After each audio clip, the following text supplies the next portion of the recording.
হরিপ্রবোধিনী একাদশী বা দেবতী একাদশী অর্থাৎ আগামী 1 নভেম্বর শনিবার পালিত হবে হরিপ্রবোধিনী একাদশী।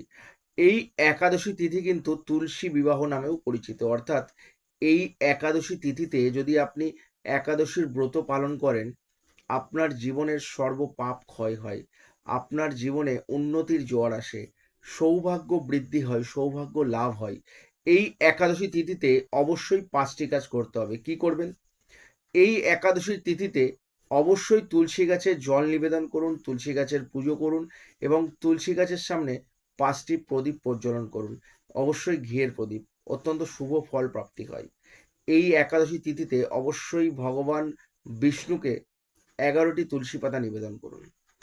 এই একাদশী তিথিতে ওম নমো ভগবতে বাসুদেবায় নমঃ মন্ত্রটি 108 বার জপ করুন। অত্যন্ত শুভ ফল প্রাপ্তি হয়। এই একাদশী তিথিতে নিজের সামর্থ্য অনুযায়ী অভাবী দুস্থ মানুষের মধ্যে কিছু না কিছু দান করতে পারেন। এই একাদশী তিথিতে অবশ্যই নিরামিষ আহার গ্রহণ করুন, সাত্বিক আহার গ্রহণ করুন। আপনার জীবন থেকে সকল পাপ দূরীভূত হয়ে আপনার জীবনে উন্নতির জোয়ার আসবেই আসবে, আপনার জীবনে সমৃদ্ধি আসবেই আসবে। করে দেখুন। যদি ভিডিওটা ভালো লাগে অবশ্যই শেয়ার করুন।